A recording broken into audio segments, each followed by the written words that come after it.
Wonderful. Okay, welcome to TITUBANTI TESTI 8, Binomio di lettura. Today we are gonna speak in English exceptionally, and I am very happy to start this new series of TITUBANTI TESTI with a wonderful binomio, and I'm sure that everybody will enjoy this discussion. As you know, the basic rules of the TITUBANTI TESTI are very simple. I'm not going to introduce the speakers, but let me say that, of course, I feel very honored to have Simon Goldhill with us today, and of course, Chiara Corradino, who told me that so quite nervous in presenting this particular discussion on Lucian with such a great, of course, specialist of this author and of Hellenistic Greek and Latin literature in general, and Greek literature more in general, whatever. And yes, and then the second rule is that actually the person who is going to present first is not the person who proposed the text. So Anna Chiara is going to present after Professor Goldhill.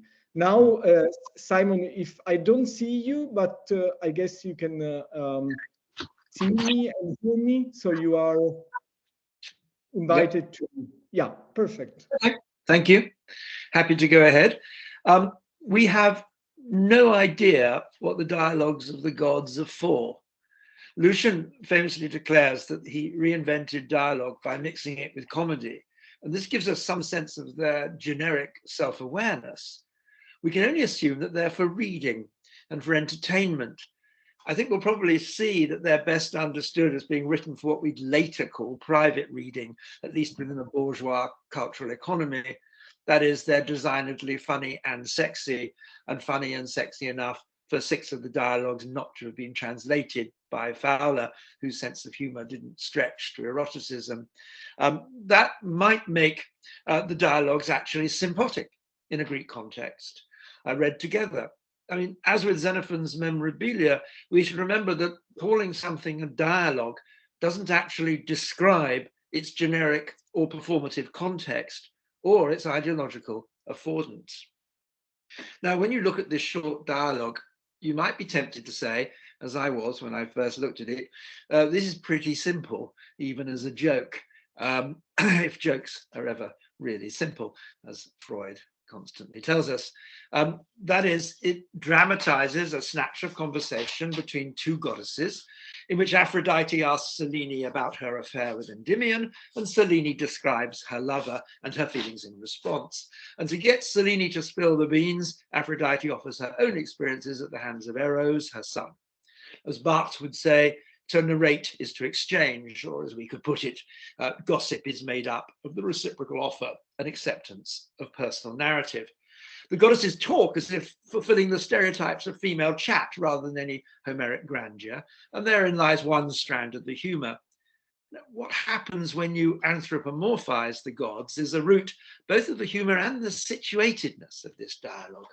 If we wished to, we could set this against discussions, both ancient and modern, of what's actually happening in religious terms in the 2nd century, with moves in intellectual circles and in whatever you'd call the 2nd century followers of Jesus, where developments in Neoplatonism towards abstract ideas of divinity are repeatedly set against what they regard as naive tales of gods and goddesses. It's an old argument, of course, to which allegory is one answer, and it goes back at least to Theagenes of Rhegium. How the divine is to be imagined is actually a particularly pointed question in the 2nd century. So we get the final joke, where Selene declares, "Apolumai ge hupotu erotos." I'm perishing, I die from love.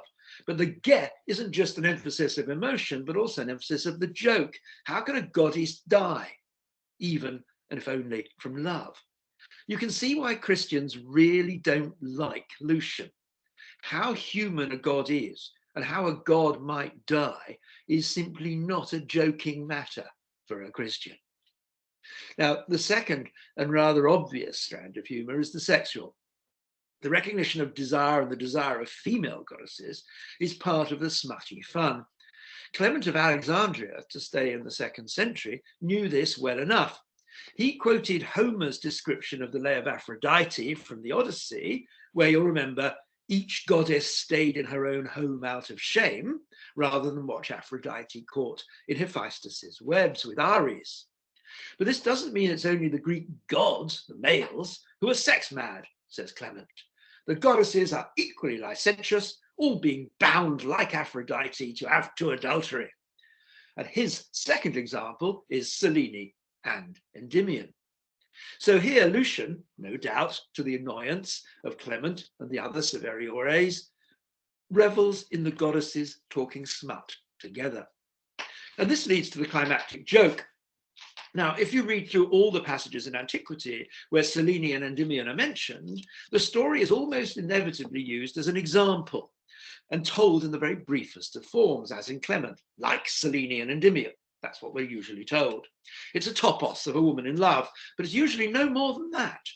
So in Philostratus's Heroicus, again 2nd century, the vine dresser explains that Thetis used the example of Selene and Endymion to comfort the frightened Peleus when he recognized her as a goddess.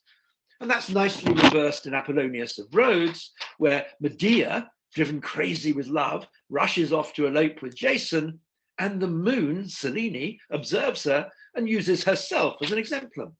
Not for me alone when I went to Endymion, ...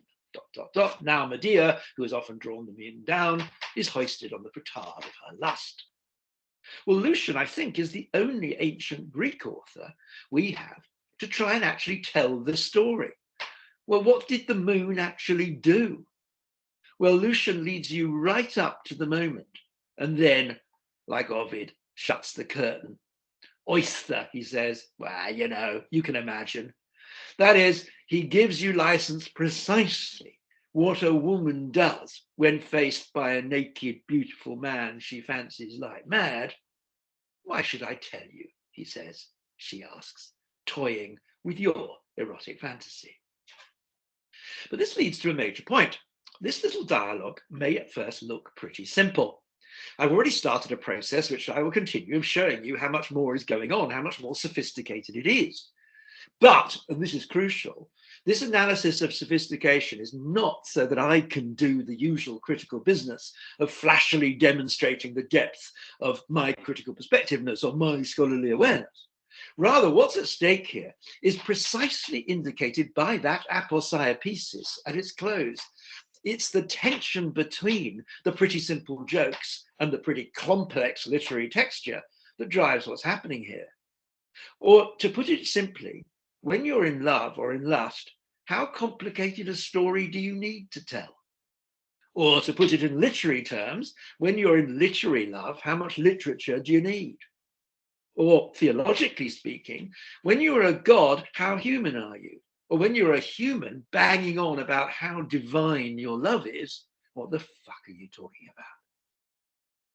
Right, you know, why should I tell you? That is, a lover's discourse, to recall Roland Barthes again, always says more and less than it desires. Reading always gives you more and less than you want. So how closely or what distance will you read this erotic tale? Now, the story of Selene and Endymion, explains Karen O'Malley in The Moon and the Greek and Roman Imagination, probably goes back to Sappho. It's not mentioned in Homer or Hesiod. In Sappho, the moon and the stars are used to express the singularity of the beloved who shines out above all others. And Eustathius, the other end of history, notes that in Homeric similes of the stars, it's the brightness of the stars that are mentioned, but in Sappho, it's the brightness of the moon. Sappho, as ever, is reworking Homeric expressivity to explore female desire in and again the expectations of the language of male heroic endeavor. Now, Karen doesn't mention this dialogue at all in what's otherwise a pretty comprehensive book. In fact, there's no bibliography that I found on it at all, at least nothing of any note. But thinking about Sappho is quite a good starting point here, because one of the most telling frameworks of this dialogue, as opposed to many of the other dialogues of the gods, is that it's a dialogue of female voices. Quick contextualization of this point. From Aristophanes onwards, the dialogue of women as part of the parodic economy of gender self-representation has been usual. from Lysistrata, or most saliently Ecclesiazusai, where women practice playing men. The performance of gender, as Judith Butler would call it, is a thematic of Greek literature. Think Theocritus 15, women on their way to a festival of Adonis to keep Aphrodite in mind, or Herodas to keep sex in mind, where women discuss dildos, or most directly, Lucian's own dialogues of prostitutes, his male imagination of what sex workers say to each other. Methodius' Symposium, a little later, dramatizes a dialogue of virgins discussing virginity. And it shows clearly how the representation of women talking inevitably, even and especially for Christian ascetics, raises questions of desire and sexuality. What else would women talk about in male imagination? Of course, and of propriety, and thus of humor. But I think here in Lucian's little dialogue, there's a more precise line of disruption to do with gender and representation. The moon in Greek evokes two ideas, especially in Lucian. The first is the observation of the world from above. You will, of course, think immediately of Icaromenipus or Verae Historiae, where the satire depends on this view from elsewhere, looking down at humanity. But we should also recall poems like Theocritus 2, where Semitha begs the moon in the poem's refrain to tell her where her love comes from, or the passage I've already cited from Apollonius of Rhodes, Argonautica 4, where Medea's erotic flight is observed by the moon and commented on her by her as an erotic disaster. Always the face of the moon looks down on us, and we like to imagine we could be with the moon looking down. The moon, in short, invokes the scopic. The second thing the moon associated with, already hinted at in what I've just said, is that the moon also invokes a sense not just of the erotic, the observance is always of the affairs of the night, but also of transgression or otherness. The moon is the place where other things happen. Herodotus tells us, for example, that moon women lay eggs. And the Verae Historiae, Lucian tells us that on the moon, there's an all-male society where nobody is born of women, and the very word woman is unknown. Pregnancies take place in the calves of men. The moon is where you imagine another way of doing sex and gender. So what did the moon do to Endymion as he slept? Well, how sophisticated or simple is your answer going to be? Does she just look, or, well, ... But as I said, the issue was gender and representation. And it's the question of representation I want to finish with Mussolini's description of Endymion. The background here is very rich. Just to remind you, Lucian's dialogues, Imagenes and Proimaginibus, which I've written about elsewhere, use the tradition of painting and ekphrasis to discuss the logic of praise and flattery. Philostratus, Callistratus, and others are iconic in the history of ekphrasis as a form, and the world of art history is undoubtedly evoked when Aphrodite says she took a slipper to the naughty boy Eros. There are both pots and statues that represent the moment of Aphrodite slippering her little boy. What's really striking is that Cellini gets to describe the man she fancies. How often do we get a description of female desire in this form? Caluthus's poem, 3 centuries later, The Abduction of Helen, makes of this a key game, as the poem lovingly imagines how cute Paris is, but refuses to let us see Helen, except as desiring Paris. But it's jolly rare in Greek. Let me be clear, of course, there are many representations of female desire, tragic, comic, and in between. What's rare is a female getting to do an ekphrasis of the object of her desire.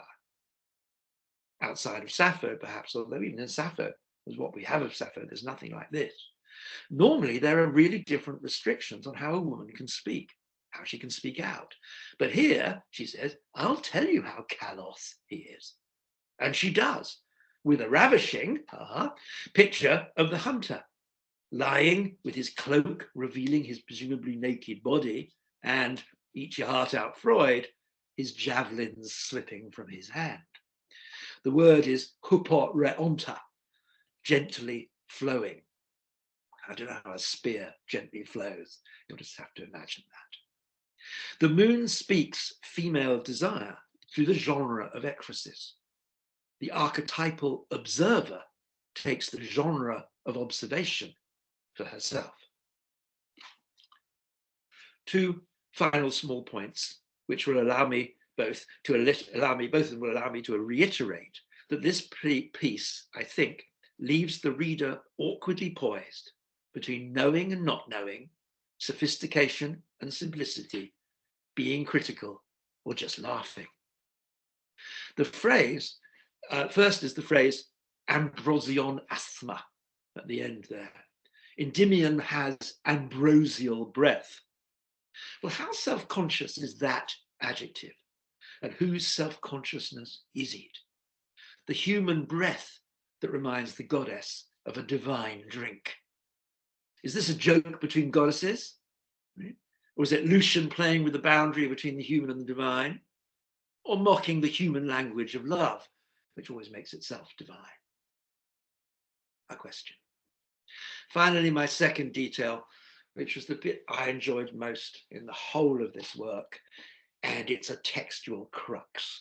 The one textual crux in the whole piece. So let's end with a bit of philology, since that's what we do. Aphrodite's last sentence of that paragraph reads in our text, "Aparamutheton gar hutos todenon." Your dire decision is inconsolable because Endymion is beautiful. Being in love with someone beautiful is just impossible. But some later manuscripts read, "You, Paramutheton, a nice consolation." So, is beauty the curse or the salve of desire? Well, you know. Why should I tell you?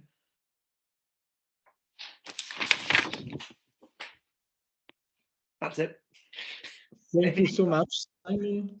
And I remember when I asked you to participate in this discussion, you told me this was not your favorite piece of from the dialogues. So this is what we get if this is not the favorite piece. So thank you so much. And now, of course, we are thrilled to listen what Anna Chiara has to tell us about this this piece. And that's my favorite piece in the dialogues. So at least we are one on one. I should thank Anna, because it wasn't my favorite piece before I started, but I had a lot of fun thinking about why it was Anna's favorite piece.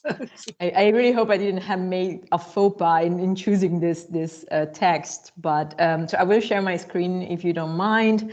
And we did it before, so I should be able to do it now as well. And so give me 1 second. Okay. Do you see the slides?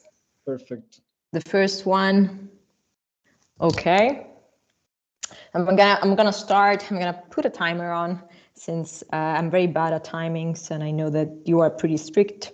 So I am actually a comparative literature researcher, so that deals mainly with themes such as female necrophilia, female dominance, reification of male bodies, and only recently I actually become pretty interested in cannibalism. So I am not an expert of Lucian, as you may understood, but the focus of my doctoral thesis was the myth of Endymion and Selene, and its proto-necrophilic aspects and the necrophilic elements from across the times. So I believe that the transformation of this myth into artistic expression through various media involving male body and female desire is quite intriguing. We actually already explored that a bit before. So the reason why I chose this text is because, first of all, it shows some pivotal elements that are relevant in the myth reception, and second of all, as we will see in the last part of this contribution, through a specific transmedia technique of focalization, quite of a peculiar kind of objectification of Endymion's bodies and Selene's dominant femininity emerge clearly. So from this perspective, the myth of Endymion has proven to be exceptionally valuable and relevant for different reasons, but especially two: its profound scopic poignancy that basically Professor Goldhill already shown, and its strong visual elements, which emphasize its characterization in terms of imagery. An important disclaimer: we will be going fast. Sorry, here, since we already took this text and talked about this text. But Endymion's story is rather uneventful, and his name often surfaces in connection with other lovers of the goddesses, as exemplified by Hyginus, or as an exemplum, and especially as a proverbial one, even though there is a different tradition there, but whatsoever, or in terms of erudite exemplum, such as in Apollonius of Rhodes. So what has reached, in a way, what we received suggests some different traditions, but the biggest part of its tradition is consistent with what you have read in the text. So the myth revolves around the moon goddess Selene, who falls in love with Endymion and chooses to put him in eternal slumber. In this panorama, Lucian stands out as one of the very few, if not the sole author in the entire Greco-Roman antiquity who dedicates a significant portion of this production to his myth, in a way to give him a story. Several scholars have extensively explored this specific text and the concept of ekphrasis in both in general in Lucian and in this text specifically. Notably, my esteemed interlocutors made significant contributions in this field. Therefore, my aim here is not only to delve into the ekphrastic passages in the text and their context that are unmistakably present and which serve different purposes, but instead I intend to focus on specific aspects of the myth tradition that are highly enhanced by the ekphrasis from the angle of an intermediate approach. So, Endymion, you are hot as hell, or at least handsome. In the initial section of our text, Aphrodite, experiencing the same afflictions as Selene, inquires Selene. We read the sentence and the different traditions, but more or less the point that we are interested here is the term kalos, is the adjective kalos, and in a way, Endymion's beauty plays and is unquestionably a crucial role, has a crucial role in his tradition, even though, as we will discuss that later, but it is not the predominant element linked to this myth. Nevertheless, a recurring aspect in various descriptions of Endymion and reception of Endymion, extending from earlier traditions to those much later and more renowned, so in Juveniles or Keats, but we will not stay on that. But Keats' Endymion actually start with a thing of beauty is a joy forever. So certainly within the realm of the tradition, Endymion does not carry in a way the same cultural connotations of beauty as characters like Adonis or Narcissus or Heracles. These figures, both in antiquity and in later tradition, have become in a way synonyms of absolute beauty and are often mentioned as parallels of it. So I had this in mind when I was writing this contribution and this reference in Le Nozze di Figaro, in which Figaro teases Cherubino and refers to him as a farfallone amoroso, and he said Narcisetto Adoncino d'amor, so little Narcissus Adonis of love. So it is quite evident that it is an emblem that both are emblem of beauty, even in common. Although beauty is not the central theme of the Endymion's myth, we can say it can be considered a necessary condition for the union with the goddess, in order the union with the goddess to occur and be in a way justified or as we said before, course or consolation. Simultaneously, in the case of this unconventional love duo, beauty represents the primary reason why the goddess falls in love with the young hunter or shepherd generally, that makes it similar to what Aphrodite is experiencing as in the text. So Aphrodite is actually in this chit chat says that she herself is victim of this of her son, and the beauty in a way mentioned by Aphrodite is a way to justify, let's say, that goddesses' romantic entanglements with humans, and largely clearly due to the influence of the mischievous heroes. And this becomes especially pertinent when considering Aphrodite's relationship with individuals like Adonis that are definitely doppelganger with Endymions, and in all the tradition. As recalled by Lucian in this context. In a passage from the Bibliotheca, of the library of the Pseudo-Apollodorus, which presents a slightly different version of the myth compared to that of Lucian's, beauty is quoted as the reason for Aphrodite's to request of immortality for the infant Adonis, using the famous and super debated phrase dia kallos. Beauty has long served, pass me this banalization, this trivialization, but as a universal motivator for action and a clear legitimization of possession, a concept that clearly dates back to Plato and even earlier. This particular beauty, the beauty of this young mortal, in a way legitimates a certain level of possession and is indeed tied to the unique hierarchy between the goddess and the mortal, as is also evident in the Pseudo-Apollodorus text concerning Adonis, who is depicted as an infant.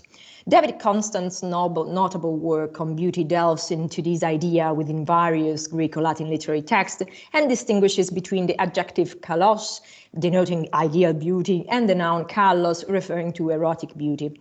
It's evident that the beauty discussed in Lucian's text, though is highly erotic and sexualized, particularly since it is associated with youth. Part of this choice of terminology, Lucian's choose, in this case, the adjective kalos, part of this choice of terminology may also involve a mockery of, in reference to Platonic or human love. In any case, Lucian employs kallos in connection with Endymion in The Fly, where the myth is evoked in the following terms. So myth tells that in ancient times there lived a very beautiful woman named Muia, the name for The Fly, Bacchati and Garrulus. She was Selene's rival, both of them had fallen madly in love with Endymion. While the younger hunter slept, Muia, so the fly, woke him up at every turn with her chattering, singing and dancing. At last he became irritated, and Selene, disdainful of her rival, turned her into the insect we now call a fly, and she goes on like that. And clearly Lucian's talk about this youthful beauty as as kallos. The text underscores how Endymion is distinctly characterized by his remarkable beauty, which is notably intertwined with his passivity. He's not even able to stand up for himself. An intriguing element we observe in this text, harking back to Lucian's Dialogues of the Gods, is Selene's coming to the aid of her beloved Endymion when he becomes rigid to the fly's persistence. The fly continued to tease him and torment him until actually Selene says, okay, now you have to stop. Selene's rescue leads us to a pivotal aspect of Lucian's text, which is the very reason the Endymion myth became in a way emblematic, so his perpetual sleep. Second part of my talk. Endymion, you're hot as hell, especially when you sleep and don't move. Returning to the text of the dialogues to introduce the vivid and ekphrastic description of Endymion, Lucian has Selene respond to the previously mentioned question as follows. You most handsome, I think, I quote Fowler translation, but with some twist. You should see him especially when he has spread out the cloak and the rock and he is asleep. And so on, you already read it. In this powerful ekphrasis, Lucian invokes the canonical iconography of Endymion, you see it on the left, a portrayal that immediately strikes a chord with readers. Commenting on this text, Julia Wong notes that on all Endymion sarcophagi, this scene is thus recognizable at a glance. This recognition can be traced back to ancient iconographic practices and what is known as the synthetic syntax of the image as well. So this concept is explained very well in Luca Giuliani's influential work, Bild und Mythos, relies on well-known and stereotyped forms, often produced in workshops, to enable the entire mythological event to be immediately called to mind without mediation. And in this case, Endymion asleep is the most recurrent theme in its tradition, so far as becoming a proverb in a way, as shown before. The myth limited textual representation, tendency towards imagery, and progression into a highly proverbial realm at various stages of its tradition make it an example of what could be termed as an antelitteram emblem. So in this context, the emblem is clearly understood in modern sense, or early modern, and it's derived by the idea, by the book by Andrea Alciato, so the Emblematum Libri, and the emblematics of the Renaissance in general. An emblem typically consists of a symbolic figure, usually accompanied by a motto or statement in verse, and it centers on the intricate interplay between words and images. Likewise, Endymion proverbial hypnon catheodis and the stereotypical iconography associated with the myth emerge from Lucian texts, though making explicit all the level of meanings that are implicit in the syntax of the image. Cellini offers a detailed description of Endymion, emphasizing his striking beauty, particularly focusing on his face and the serenity of his slumber. This portrayal clearly stirs intense emotion within her, even in a way going against her immortality, which is something we already said before, which can be translated as I die for love. This description involves a highly objectifying gaze upon Endymion's body, and the use of ecrophyes amplifies this effect. It creates an evident parallel between the stillness of the visual image, Endymion asleep, and the stillness of the verbal description, which collectively contribute to the vivid and captivating nature of Cellini's portrayal. Lucian text does not let Endymion speak. It remains a beautiful image that is the main element of description, and in a way it's an absent presence. Endymion is a graceful image that appears in the mind of the reader, even though he is not a speaking subject. He is depicted as a totally passive figure through Selena's eyes. The gaze on the evoked artwork here codifies, eroticizes, and makes sense of the details of his body. And it is within the description of the artwork that the young mortal is pacified and frozen in the statuary image of the beautiful Endymions that Lucian text materializes in the reader's mind. It can be stated here that the purpose of this text and of this artwork description is to allow one to enlarge their iconosemantic vocabulary and perceive the connection between artwork, object, and the mechanism of objectification. He is reading Lucian again, beautiful, especially when Kaimalista is totally pacified on the rock and in a statue or image-like example. Intermediality, as intended as Massimo Fusillo does, so a fusion of and synergy between different languages, here plays a pivotal role to expand the narrative in several different directions, and especially in expanding the meanings of this beauty, which comes to be a multi-level beauty. All this scene happens, as said Aphrodite's, upaithrios, which both means in public and in the open air. Actually, Endymion does sleeping open air. Lucian makes here a conscious shift in Endymion's mythology, alongside with him being a hunter, not a shepherd. Generally, he's portrayed inside a cave on the Mount Latmos. The shift from the cave to the open air seems to me here relevant because bucolic landscapes, first of all, are both familiar of epiphanic narrative that dates back as far as the Homeric hymns or Hesiod's Theogony. And this notes a straightforward allusion to the idea of a locus amenus outside from civic boundary, where in a way everything can happen. In a very interesting adaptation of the Endymion narrative circa 1,400 years afterwards, Armida and Rinaldo of the Jerusalem delivered. There is a lot of connection between these two narrations, and for sure Tasso actually inspired her narration on Endymion's and Cellini's myth. But Armida lured Rinaldo on a magic island that she herself actually built and put him to sleep with the help of a siren. But at the moment of killing him, surprise, surprise, fell in love with him and decided not to do so. I'm sorry not to be able to expand, as I'm already 50 minutes, so I have to go very fast here, but locus amenus here and in Endymion's case are artificially created, in this case by Armida, and in the case of the text by Lucian itself, and actually by the idea of this upaithrios, in order to let, in a way, the gender role reversal take place. And you can see I put images that make clear the commonalities between the two narrations. So on the left you have Armida and Rinaldo, and on the right you have one of the example, in my opinion, one of the most beautiful example of 17th century Endymion. So to mark in addition the passivity of Endymion, one may notice the importance of the description given by Aphrodite at the very beginning of the dialogue. She says that Cellini stops the chariot and go to Endymion while he's asleep, which you should remember before in the fly as well, Endymion was not particularly active. The striking opposition between the movement of Cellini and the stillness of Endymion is the base of the binarism activity-passivity that denote Endymion's body and Cellini's desire. This actually happens in some parietal frescoes in Pompeii. There is this article by David Friedrich who explains that pretty nicely. And here I can actually arrive to my third part. So Endymion, you are hot as hell, especially when you don't move, not to mention when you are dead.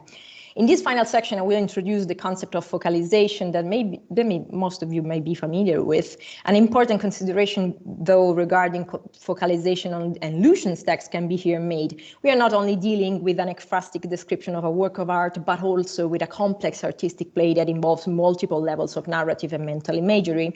This complexity arises from both the ekphrasis itself and the shift in focus between Aphrodite and Selene's perspectives.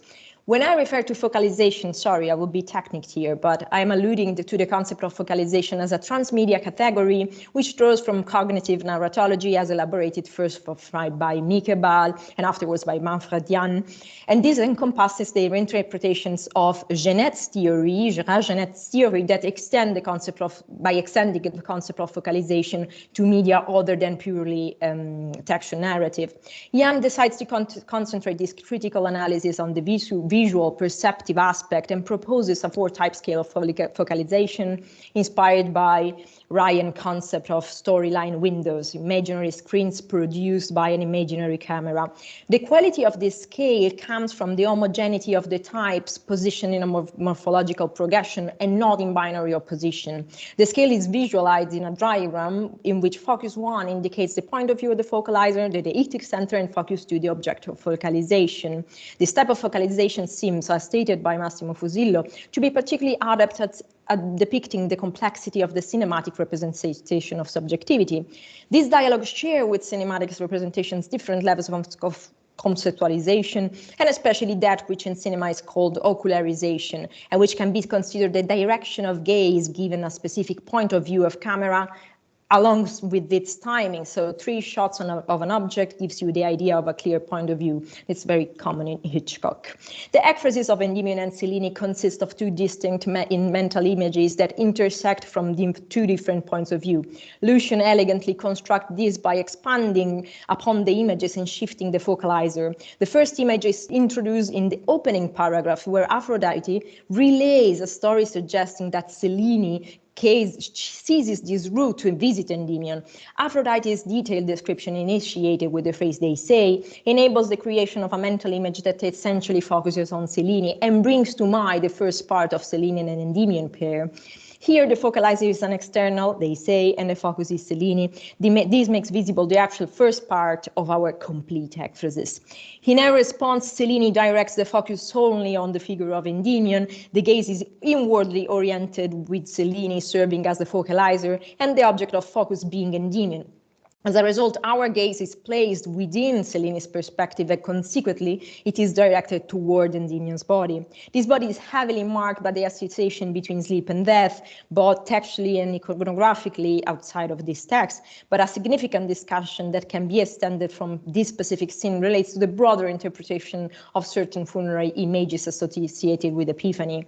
It is actually noteworthy that most of epiphanic sarcophagus reliefs are actually originated in the metropolitan Rome, as observed by the great book by Verity Platt.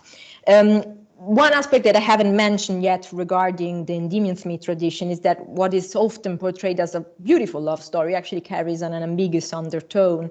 Throughout Greek and Latin literature, Endymion's perpetual sleep maintains its inherent ambiguity, swinging between being perceived as divine favor and divine punishment. This is in the Renaissance actually pretty evident. And this ambivalence is further evident in funerary representation. Selene may indeed have her beloved, but the schizophrenic tradition oscillating between positive and negative interpretation is also reflected in these artistic depictions.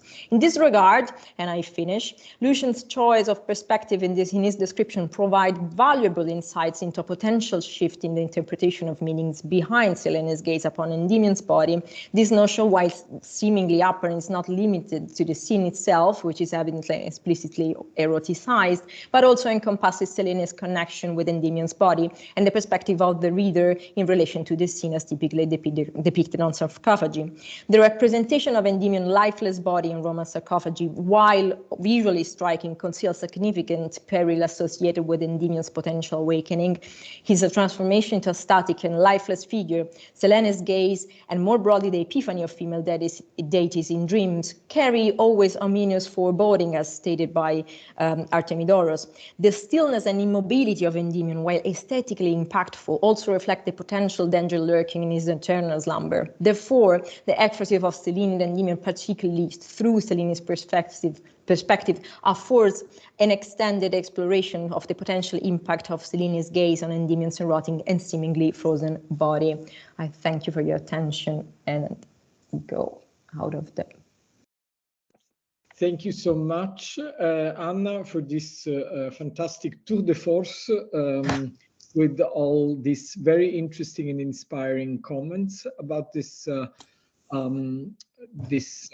dialogue. And before giving the word to other participants, it is, Simon, this is your first time. I normally allow one brief comment to the other speaker. If you would like to add something, or I don't know, to give a comment on Anna Chiara's discussion, then we can open up the discussion to the audience. One very brief comment. What Anna showed very beautifully was the ambivalence of the body of Endymion as being alive or dead, asleep or dead. And I suppose the central question of Endymion and Selene is always, what did Selene do? Yeah. Right. And so there's no picture of her doing anything but looking. She's the, she is the figure of observation.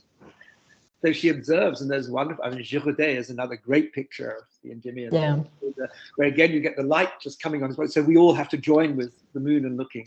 And I think I think Lucian plays with that brilliantly at the end. Just he said he seems to have understood the problem of what does she do. She says, well, she's very beautiful. No, you can imagine. Why should I tell you? He says that's just like, that's a typical Lucian joke, right? And I think it's fantastic. Right. Okay. Again, I'm sorry, I don't see any. I don't know if you raise your hands, guys, participants, and if you want to say something, let me know, or just jump in the discussion. Are there any comments or questions?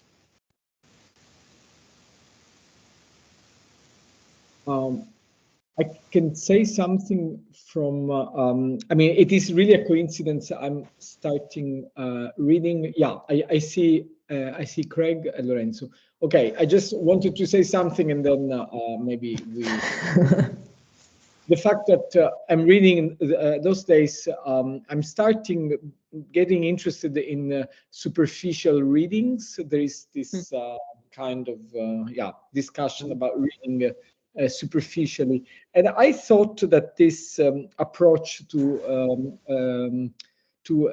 Endymion is quite superficial in a way. I mean, I was wondering whether and to what extent we might use, again, this is just a suggestion, this tale as a metaphor for superficial reading. I mean, touching upon, but not entering any corporeal, just I mean, staying on the superficie. Okay, whatever. Maybe this is just a crazy idea. Why don't I open the discussion? I saw Lorenzo first, and then Craig. Is this correct? Lorenzo? I think Craig was first, but okay, whatever. You go first. No worry. Okay. What caught my attention is, as Anna, when you showed that vase with Aphrodite and their sandal in her hand, and which is a lovely depiction. And I was wondering, I mean, as someone who doesn't know who doesn't read Lucian often, it is clear that Lucian engages with iconography. And on the other hand, it emerged from this discussion that there is some sort of voyeuristic pleasure in a way in this episode of Lucian, and in general in the myth of Endymion. So I was wondering if this engagement with art, does it occur also in this particular episode, or if we can extend your observations to art more in general. Shall we answer the questions one by one, or shall we collect the question? No. You can answer. Yeah.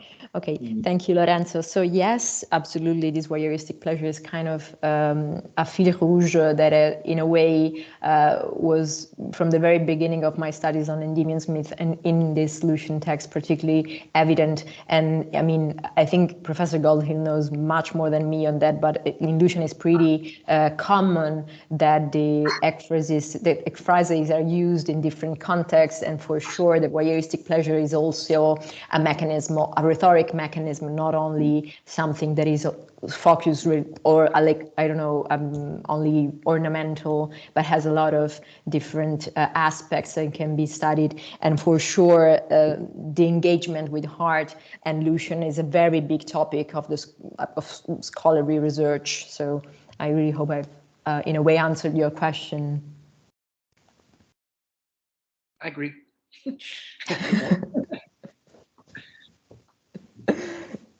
Okay, well then, Craig Williams. Yeah, thank you to both Simon and Anna. Can you hear me? I'm still not. Yes. All right. Thank you to both to Simon and Anna Chiara for wonderfully complimentary readings. I'll be thinking a lot more about this text, and I just have two questions. Either both of you want to do anything with them. First, when Aphrodite refers to this story, which I just didn't know, of Persephone, and she seems to be telling a story of sharing the beloved. Yeah, in two. Yeah. So I mean, this image is problematic. This image of, first of all, of any lover of whatever gender sharing a beloved is fascinating to me. I can think of some parallels from Latin literature, but I would love to hear if either of you has more thoughts about that. And then also, just as I'm thinking about this, I can't help but think of Eos and Tithonus. And do you have any initial thoughts about parallels or differences, either or both of you? Professor Goldhill, you go. I go that. I mean, the question of I don't know. I don't remember the story of, if I've ever come across the story before, of Persephone falling in love with Adonis, or if it is Adonis that she's in love with. It's a very strange idea. What it does do is to set up a set of associations, for me at least, firstly with the two brothers who are going to share, because they both love each other. They're so friendly, they agree to share their lives in some way, which is a very, very different sort of model. I think what we're being encouraged to think about is a very, I don't know how to put this, a new comedy sort of scenario in which two people share. I was thinking of Terence's Eunuchus, where exactly that. That's exactly that. So you're exactly right. So I think that's what we're setting up. I think we're being asked to anthropomorphize a very famous story into, you know what? I get 6 months of him, then he goes away for 6 months, and it's like, and that's so as it were, you take that divine story and you turn it into a bigamy, as it were. And I think that's sort of little hint of a joke that's going through there. And the second question, I've forgotten what the second question was, because I was so Eos and Tithonus. Oh yeah, well, the obvious point being that Tithonus doesn't die, but fades and fades and fades till he becomes a cicada. And it becomes, the fascinating story is that it's told in the hymn to Aphrodite, precisely when Aphrodite has just been having sex with Anchises, which of course is what she first talks about. So we're right to think about it here, but the difference is Tithonus, because the difference rather is Endymion, who doesn't fade away, who maintains his continual beauty. Mm-hmm. And then you have that problem that what you can never do in any of the narratives is actually show the repetition. So there's a really interesting question about eros and repetition here. But I'm just riffing off this thought that you have. So traditionally, we think that if you have your eros is fulfilled, generally you stop having that eros.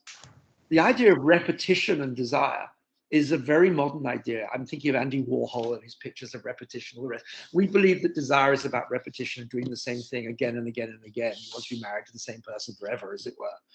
But what does it mean for the moon? If he's still young, does she go every day? When does she go? How does she go? It's clear that Tithonus, Eos, and Tithonus, it's a mess. Eos has nothing to do with Tithonus after a certain while, right? But what happens here? It's all held at this point, this very strange, it's the weirdest narrative of desire you have, because we don't know what the moon does, and we don't even know how often she does it, or whether it's a continual story. And that to me is what Lucian is sort of playing with as an idea. And that's as far as I got with that. I don't know whether Anna Chiara, with your later stuff. I mean, I think you're absolutely right that the later receptions of this text are visual, yes, which they're not verbal. Because I think there's a real problem with the visual. You could hold that moment of stasis. You could hold that moment of, well, what's going to happen next? Which is always heard just that little distance away looking, and we don't know what's going to happen. But with a text, you can't quite do that unless you're Lucian. So that's why we don't get any reception of that text in the same, unless Edina knows something about it. No, that's very, very little. There's very little reception of this text. I mean, at least in the Renaissance, a lot of things happens to Endymion. A lot of things happens to Endymion with the moon and even without the moon. But yeah, if I can actually follow up from here and just answer to the same two questions, because the first one, so this idea of sharing, clearly it's a way of talking about this division in 3 of the years between Persephone and Aphrodite, though it's not actually sharing because it's not divided into 2. So it's actually problematic because generally you have a period of time in which Adonis decides to stay with Aphrodite, a period of times in which he decides to stay with Persephone, and the third period in which he decides to, that would have been for himself, that he decides to give to Aphrodite, is not to Persephone. So this idea of the 2, I think, is pretty uncommon. I've never came across anything so similar to that. And about the Eros and Tithonus, so I actually called the chapter of my PhD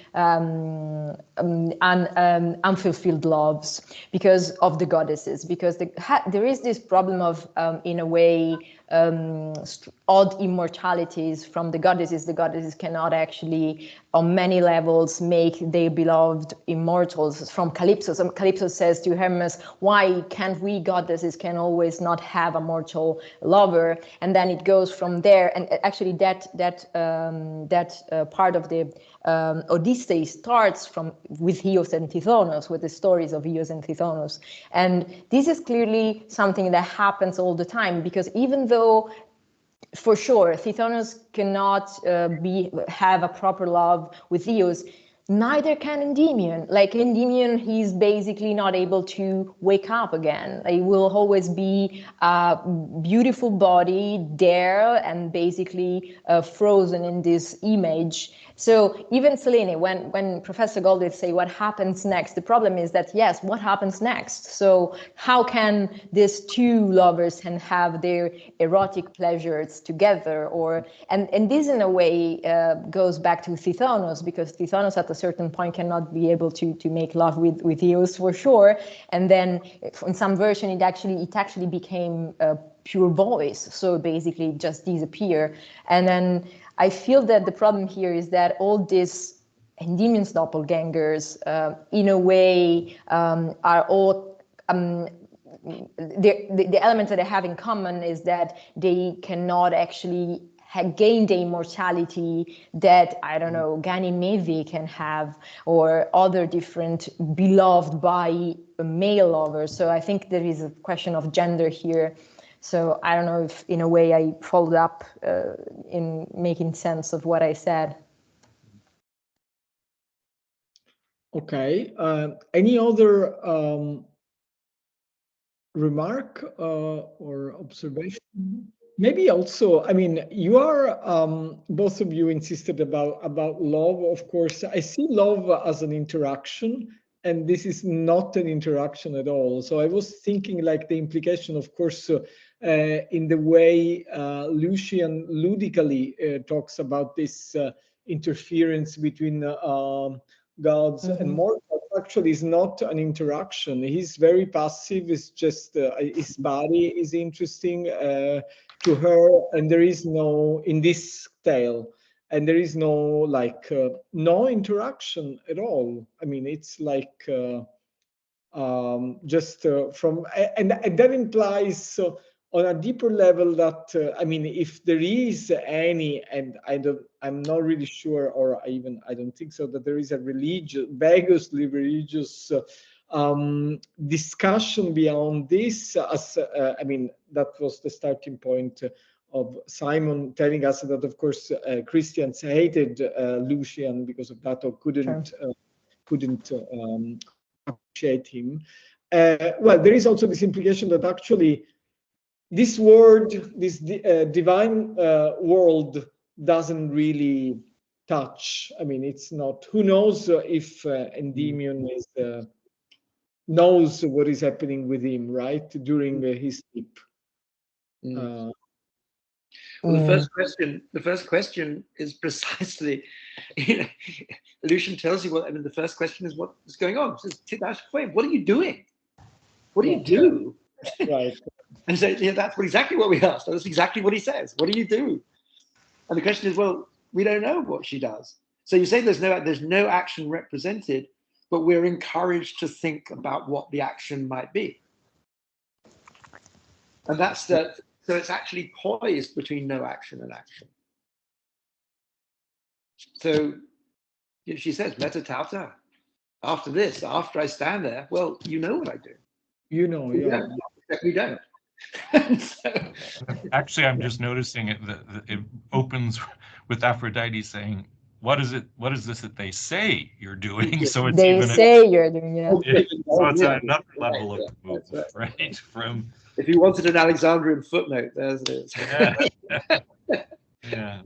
I mean, this in a way is the same problem that we have in interpreting the sarcophagi, because like the whole point of Endymion's actually, I don't know, dreaming of Selene, like is he actually dreaming of Selene? Is he actually there as a body? And then in a way, Verity Blatt says something that I think it's very fitting here. So she says it's like looking from behind of a door that is half closed, half open, and you can glimpse that something may happen, but you don't actually know. And that is the whole point of the image, but it's the whole point of this text as well, I believe.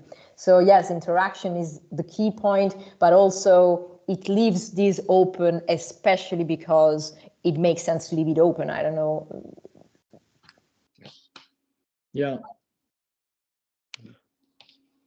Again, any other participant would like to add something? We are on time. We have another couple of minutes. If you, Julia Sissa. Julia. Julia. Yeah, I don't see her. Sorry, Julia. I don't see you. So okay. Sorry. It's my problem. Can you see? Can you yeah, see? now I can see. Yeah. Thank you.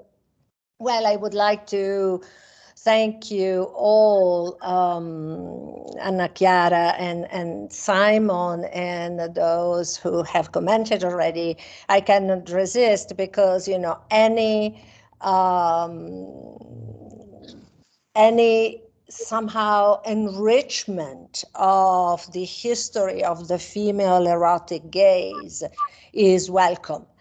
And it is welcome not because it confirms that we should look at the paradigm of the male gaze and its focalizations and reverse it, but on the contrary, that we should become more and more aware of the critical mass of representations of the female gaze as what comes first, because women, divine females or human females do desire and do look, do stare, and go from precisely staring to desiring, or desire while staring. The temporality is very important. I'm not sure, Simon, I agree with you that desire is not repetitious or doesn't have a sort of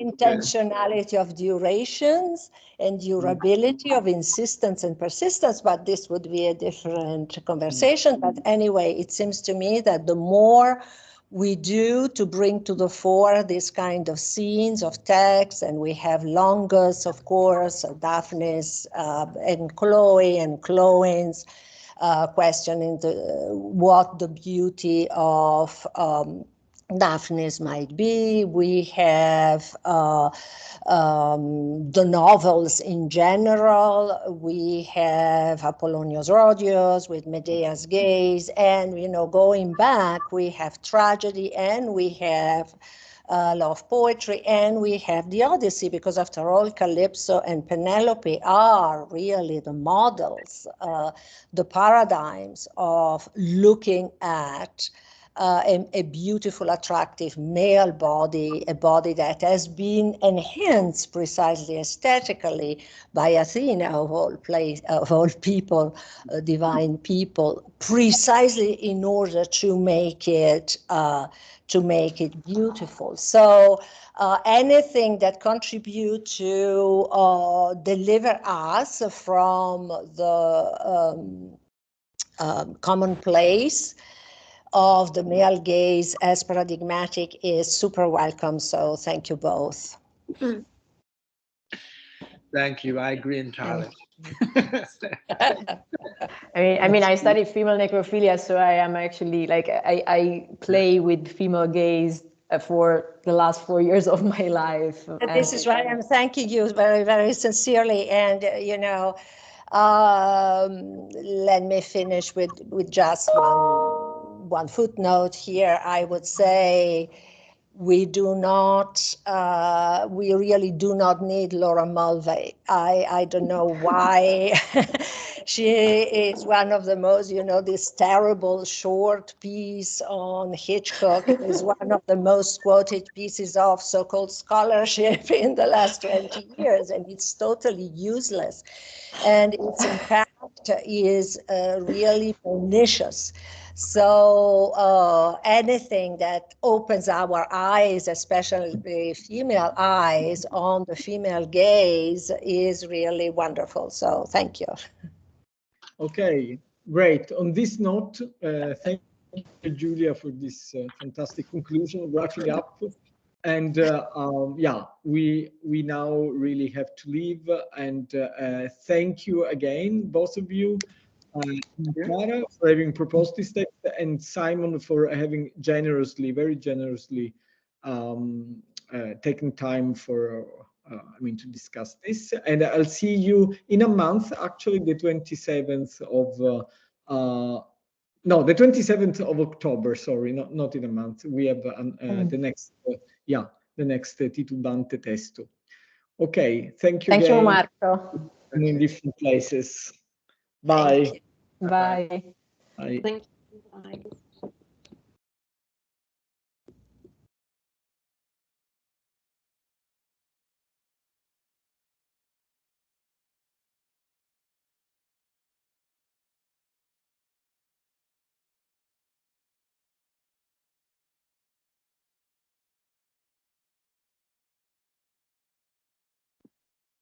Giulia?